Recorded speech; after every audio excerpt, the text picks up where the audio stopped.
करंदगी विधानसभा के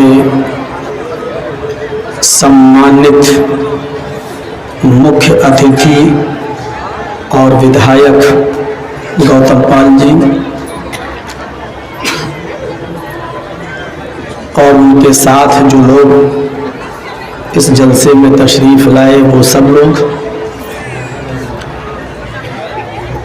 और इधर उधर से आस पास से और दूर दराज से तशरीफ़ लाए हुए सामीन हजरात,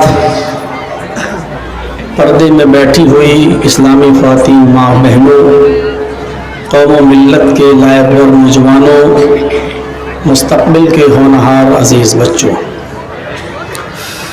कई दिनों से मैं आपके इस इलाके में प्रोग्राम में शिरकत कर रहा हूँ। मैं 21 तारीख को लखनऊ से निकला हुआ था और आज 28 तारीख है और कल 29 तारीख को इस महीने का लास्ट प्रोग्राम है। वापसी है फिर मेरी लखनऊ की, और लखनऊ से फिर मुझे निकलना है करनौल आंध्र प्रदेश की तरफ, और फिर 5 दिसंबर से मुझे आपके इलाके में फिर आना है, और 5 से लेकर 11 तक फिर मुझे इसी बिहार और बंगाल के इलाकों में दौरा करना है। इस क्षेत्र में जब मैं एंट्री किया तो माननीय विधायक जी हमारे साथ हर जगह चल रहे हैं और अपना पूरा टाइम और योगदान हमें दे रहे हैं। ये ऊपर वाला जो माइक लगे हुए हैं ना, ये 3 मोबाइल हैं, इनको नीचे करिए, साइड से लगा लीजिए, साइड से। आपको कई बार बता चुका हूं कि जब लोगों को दिखाई नहीं देगा तो शोर होगा। ये 3 ऊपर वाले इस साइड में कर लीजिए, वैसे इधर भी ऊपर चमक रहा है बिल्कुल ये वाला, इधर के लोग भी शोर करेंगे। हाँ, थोड़ा सा साइड करिए, पब्लिक को दिक्कत नहीं होनी चाहिए। हम बोल दिए आपकी बात, आप लोग मत बोलिए। तो माननीय विधायक जी अपना पूरा वक्त हमें दे रहे हैं, फुर्सत मिलती है, फ्री होते हैं तो मुझे बुलाते भी हैं। आज मैं इनके घर पे भी गया हूँ, आपसे मिला भी हूँ, मुलाकात भी किया हूँ। आपने बड़ा प्यार दिया है, बड़ी मोहब्बत दी है। मुझे पूरी आशा है कि आपका प्यार और आपकी मोहब्बत का जवाब और उसका बदला हमारे माननीय विधायक जी प्यार और मोहब्बत के साथ आपको देंगे।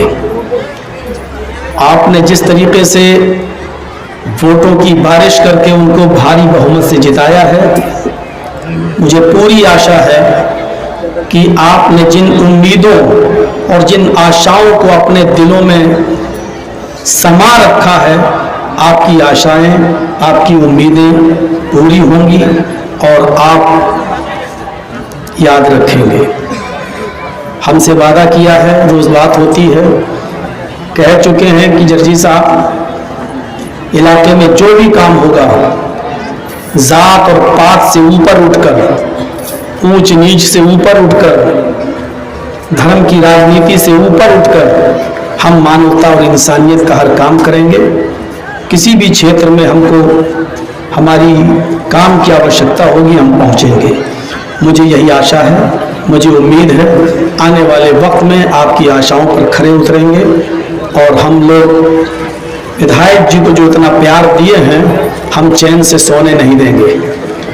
मैं आपसे वादा करता हूं कि विधायक जी से हर वो काम हम लेंगे जो इनके लायक होगा और आपके लिए ज़रूरत होगी। पूरे बंगाल में सिर्फ विधायक जी के स्टेज को मैंने संभाला था और उसमें मैंने स्पीच दी थी। ये अलग बात है, जलसों में, तकरीरों में मैंने ममता दीदी का बहुत प्रचार किया, बहुत बोला हूं मैं, लेकिन राजनीतिक स्टेज पर मैं सिर्फ गौतम पाल जी के ही स्टेज पर आया, किसी के स्टेज पर गया नहीं था। और ये तकरीर जो गौतम पाल जी के स्टेज पर हमारी हुई, इस स्पीच ने यकीन मानिए यूपी की भी नींदें उड़ा दी थी। जो वायरल हुई, हैदराबाद तक से हमको इतने बुरे बुरे मैसेज आए हैं और इतनी बुरी बुरी गालियां दी गई हैं जिसका हम आपको न तो इस स्टेज पर बता सकते हैं और ना बोल सकते हैं। बहुत हमको यहां तक कहा गया है कि आपने बंगाल में हमको नंगा कर दिया है, आपने बंगाल में हमको घुसने नहीं दिया है। हमको यहां तक कहा गया है कि आप बहुत बदतमीज मौलाना हैं। हमको जो जो कहा गया है मैंने सुना। हर चीज का जवाब जरूरी नहीं होता है। एक बात याद रखिए, कामयाब इंसान वो है जो मौके की नजाकत को समझ ले। हर चीज का जवाब देना जरूरी नहीं है। बहुत सी चीजों का जवाब खामोशी होता है। आप लोग भाई खामोश रहिए। बहुत सी चीजों का जवाब खामोशी होता है और कभी कभी खामोशी एक टाइम बम की तरह बनकर दुश्मन के ऊपर बरसती है और वो फिर लाजवाब हो जाता है। मैं खामोश रहा क्योंकि मैंने जवाब देने के लायक नहीं समझा। बंगाल में जो जरूरत महसूस की मैंने, वो मैंने किया। बार बार तकरीरों में एक ही बात कहता हूं और आज भी कहता हूं और आइंदा भी जब तक जिंदगी रहेगी कहता रहूंगा कि हमें छोटा और बड़ा ये देखना है। दो नुकसान है। आप खेत में गए, खेत जानते हैं ना, खेत आपने जोता और खेत से आप घर की तरफ आ रहे हैं, मेहनत करके खेत बोकर घर की तरफ आप आ रहे हैं। अभी घर में घुसे नहीं, आपको पता चला कि मेरा 5 रुपए का पेन खेत में गिर गया है। आप उठाने के लिए जा रहे हैं। 5 रुपए का कलम, 5 रुपए का पेन खेत में आप उठाने जा रहे हैं, लेकिन अभी खेत में पहुंचे नहीं कि किसी ने आपको बताया कि आपका 5,000 रुपए का बकरा कुएं में गिर गया है। तो अब आप बताइए कि 5 रुपए का पेन आप उठाएंगे या 5,000 का बकरा बचाने के लिए आप खेत को छोड़कर कुएं की तरफ जाएंगे? अक्लमंदी यही कहती है 5 रुपए का पेन जा रहा, जाने दो, किसी तरह जल्दी पहुंचकर कुएं से अपना 5,000 रुपए का बकरा निकाला जाए। तो आप 5,000 का बकरा बचाने के लिए 5 रुपए के पेन को आप भूल जाएंगे, 5 रुपए का नुकसान आप भूल जाएंगे।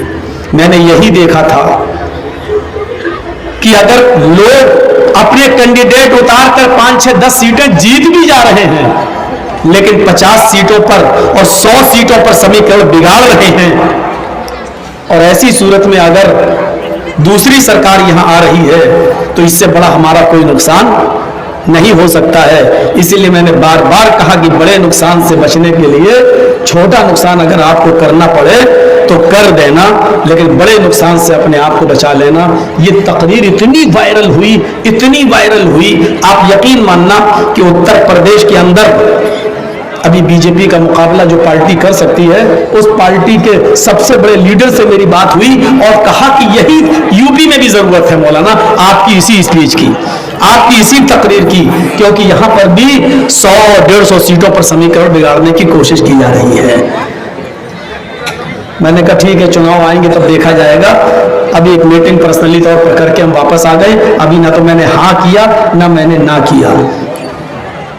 कोई आपके हाथ में घड़ी है और बहुत कीमती है, लेकिन किसी ने कंपट्टी पर बंदूक रख के कहा घड़ी दे, उतार, नहीं तो मैं तेरा हाथ काट डालूंगा। हाथ भी प्यारा है, घड़ी भी प्यारी है, घड़ी भी हमें प्यारी है और हाथ भी हमें प्यारा है, लेकिन दोनों में से किसी एक की कुर्बानी देना पड़ रही है। तो अक्लमंदी क्या है? अक्लमंदी यह है कि घड़ी उतार के दे दो भाई, ये पकड़ो, हाथ सलामत, मेहनत करूंगा तो फिर दूसरी घड़ी आ जाएगी। लेकिन जब हाथ ही नहीं रहेगा मेरा तो घड़ी पहनेंगे हम किस में? अगर हम जिद कर रहे हैं और घड़ी को बचाने के चक्कर में हाथ भी गंवा रहे हैं तो घड़ी भी गई और हाथ भी गया। ये अक्लमंदी नहीं है। अक्लमंदी ये है कि घड़ी जा रही है तो जाने दो, हाथ आप अपना बचा लो। यही मिसालें मैंने दी हैं। अल्हम्दुलिल्लाह आपने आपकी अकल में बैठी है। किसी ने हमसे उत्तर प्रदेश में एक पत्रकार ने पूछा कि बंगाल में आप जाते हो मौलाना, वहां प्रचार भी किया आपने, बंगाल के लोग समझ कैसे जाते हैं आपकी भाषा? मैंने कहा जितना बंगाल के लोग समझदार हैं और समझ जाते हैं, उतना तो यूपी और दूसरे इलाकों में नहीं समझ रहे हैं मेरी बात। कहते कैसे समझ जाते हैं? मैंने कहा कि देख लीजिए, बंगाल वालों ने मेरी एक आवाज मैंने दी और समझ गए, और ऐसा समझे कि वो बचे नहीं, और उन्होंने एक ही जगह घुसकर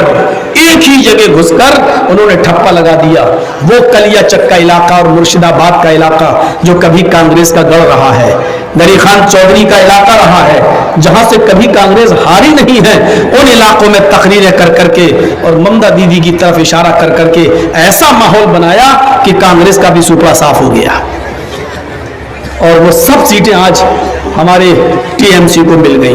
हमें भविष्य में भी उम्मीद है, और मुझे लगता है कि 2024 के चुनाव में मुझे शायद बंगाल में आना पड़े, और मुझे चूंकि दिल्ली की कुर्सी का मामला है, इसलिए मुझे उस कुर्सी पर मेरी नजरें बता रही हैं, देख रही हैं, मेरा दिल अंदर से गवाही दे रहा है कि अगर मोदी की आंखों में आंखें डालकर अगर कोई लड़ सकता है तो वो आपकी टीएमसी की चीफ मिनिस्टर ममता बनर्जी ही है।